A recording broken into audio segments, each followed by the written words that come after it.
Il existe un Versailles qui vit dans l'imagination. Un Versailles baigné de lumière dorée, de perruques poudrées et de courtisans élégants glissant sur les sols de marbre chaussés de pantoufles de soie. Et cette version existe réellement, mais seulement de la même manière qu'un décor de théâtre est réel. Elle est là, elle est magnifique, et elle est conçue pour que vous regardiez la scène sans jamais jeter un œil derrière le rideau. Car derrière le rideau de la cour, la plus somptueuse de toute l'histoire occidentale, se cachait une mécanique de sexe, de transaction et de survie. Une mécanique immense, audacieuse, et si profondément intégrée au pouvoir que la qualifier de vie cachée serait totalement faux. À Versailles, c'était simplement la vie. Et aujourd'hui, nous allons regarder cette réalité en face.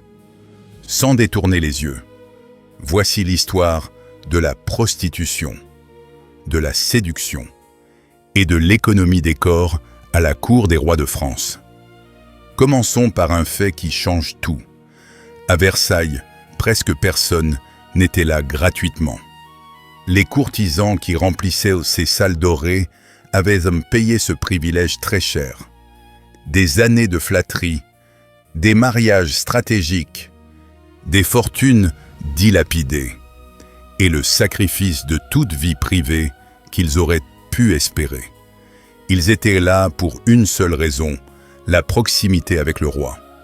Car dans la France des XVIIe et XVIIIe siècles, c'était la seule monnaie qui comptait vraiment. Et chaque heure de leur journée était consacrée à transformer cette proximité en argent, en titres, en charges ou en protection. Dans un tel monde, où chaque relation était transactionnelle, où chaque sourire cachait un calcul, la frontière entre séduction et prostitution n'existait pratiquement pas. C'était un spectre, et presque tout le monde à la cour se trouvait quelque part sur ce spectre. Le roi lui-même donnait le ton. Louis XIV eut plusieurs maîtresses officielles. On les appelait les maîtresses en titre. Leur position était reconnue publiquement. Leurs appartements se trouvaient à l'intérieur même du palais. Et leur influence politique était immense. Parmi elles, Louise de la Vallière, Madame de Montespan, et plus tard, Madame de Maintenon. Chacune occupa cette place à sa manière. Mais toutes comprenaient la règle fondamentale. Le corps d'une femme offert au roi pouvait être transformé en l'une des positions les plus puissantes du royaume. Madame de Montespan, peut-être la plus redoutable de toutes, conserva la faveur du roi pendant plus de 10 ans. Elle lui donna 7 enfants et utilisa son influence pour placer les membres de sa famille à des postes lucratifs dans tout le royaume, pour influer sur la politique étrangère et pour faire ou défaire des carrières d'un simple mot. Elle vivait dans des appartements situés directement au-dessus de ceux de la reine, un geste d'une audace stupéfiante. La reine Maria Theresa of Spain endurait cela presque en silence, car elle n'avait tout simplement pas d'autre choix. À Versailles, la maîtresse du roi n'était pas un scandale à cacher. Elle était une institution, reçue officiellement, honorée lors des cérémonies, et parfois traitée avec plus de déférence que la reine elle-même. Mais les maîtresses officielles n'étaient que la partie visible d'un système bien plus vaste. Tout autour d'elle, la cour de Versailles bourdonnait d'une circulation constante de négociations sexuelles, à presque tous les niveaux de la hiérarchie sociale. De jeunes nobles arrivaient des provinces avec un objectif clair, séduire un mari riche. Et si ce n'était pas possible, trouver un protecteur riche. L'Église faisait la distinction, la société élégante aussi. Mais dans la réalité, cette différence comptait très peu. Dans la France de l'époque, une femme sans argent, sans relation et sans mari avait très peu d'options. La plupart impliquaient, d'une manière ou d'une autre, un échange de nature sexuelle. Les dames de compagnie de la reine étaient particulièrement exposées à cette logique. Elles étaient jeunes, choisies pour leur beauté, placées en permanence au contact d'hommes puissants. Et pourtant, elles étaient très mal rémunérées. La vie à Versailles coûtait une fortune. Les vêtements seuls, nécessaires pour paraître convenablement vêtus à la cour, pouvaient engloutir le revenu d'une année entière. Entre ce qu'elles devaient dépenser et ce qu'elles gagnaient réellement, le fossé devait être comblé. Certaines y parvenaient, grâce à des liaisons stratégiques avec de riches courtisans. D'autres étaient encouragées par leur propre famille, qui considérait la beauté d'une fille comme un véritable capital. Les lettres échangées entre familles nobles parlent des perspectives de leurs filles à la cour, avec une franchise qui met aujourd'hui mal à l'aise. Les euphémismes sont si transparents qu'on en comprend immédiatement le sens. Autour du palais, une autre économie prospérait. Palace of Versailles n'était pas isolé.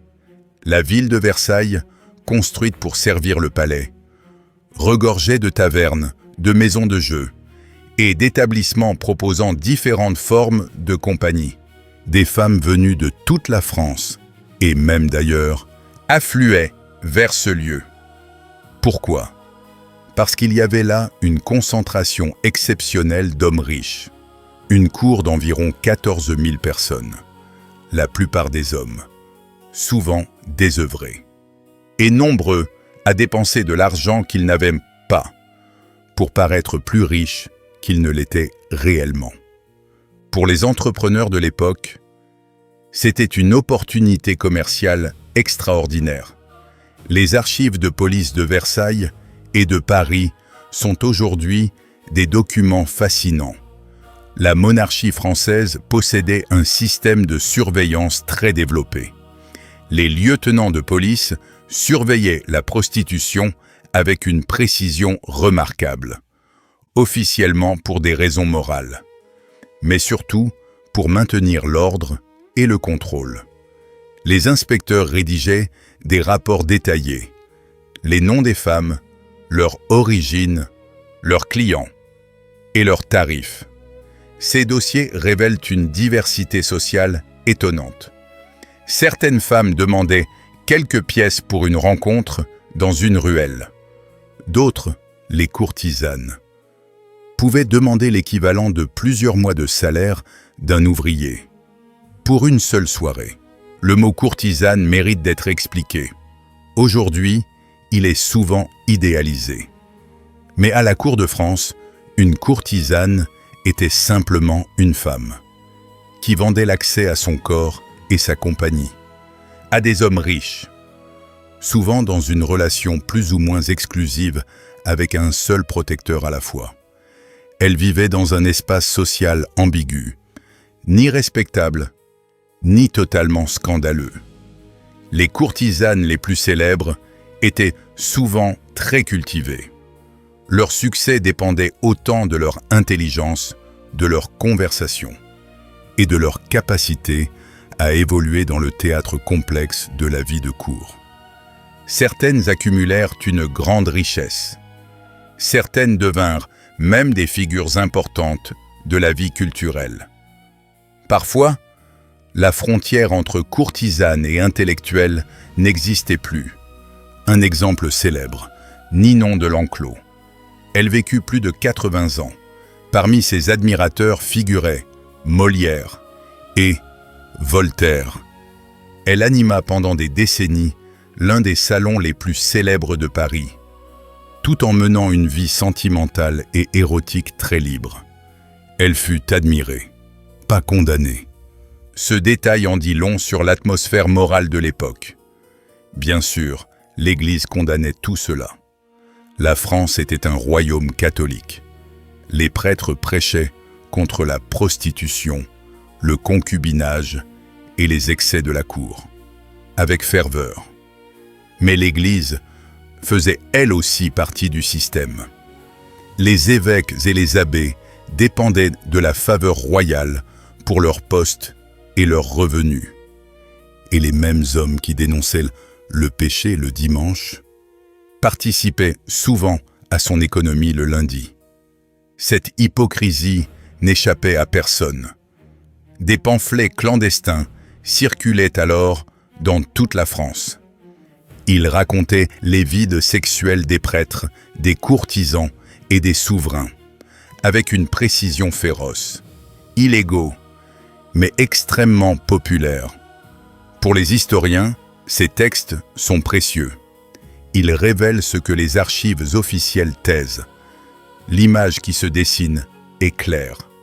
Une cour où le commerce sexuel était omniprésent. Un monde où le corps des femmes servait de monnaie politique et où la morale officielle existait surtout pour préserver les apparences sous le règne de Meung. Louis XV, ce système atteignit un niveau encore plus troublant. Dans la ville de Versailles se trouvait une maison appelée le Parc aux Cerfs, un lieu discret où de jeunes femmes, parfois à peine adolescentes, étaient amenées pour satisfaire les désirs du roi. Lorsqu'il se lassait d'elles, elles recevaient une pension ou étaient mariées à de petits fonctionnaires. Les récits de l'époque exagéraient parfois, mais l'essentiel est documenté. Le roi entretenait un établissement privé consacré à la variété de ses plaisirs, financé par le trésor royal, organisé par ses serviteurs, connu de toute la cour, mais officiellement nié. C'était Versailles, dans sa forme la plus pure, magnifique en surface, entièrement transactionnelle en profondeur. Puis vint l'année 1789. Les foules marchèrent sur Versailles, et la famille royale fut ramenée de force à Paris. Parmi les accusations les plus fréquentes portées contre Marie-Antoinette figurait la corruption sexuelle. Pendant des années, les pamphlets l'avaient décrite comme une femme aux désirs insatiables. La plupart de ces accusations étaient inventées, mais elles semblaient crédibles. Pourquoi ? Parce que 2 siècles de vie à la cour avaient déjà installé cette image. Versailles avait appris à la France et à l'Europe à voir ces monarques comme des êtres guidés par leurs appétits, entourés d'un monde de corps, de pouvoir et de transactions. Lorsque la Révolution eut besoin d'un symbole de décadence aristocratique, elle n'eut pas à l'inventer. Elle n'eut qu'à désigner ce qui avait toujours été là, brillant sous la lumière des chandelles. Et enfin, l'appeler par son véritable nom.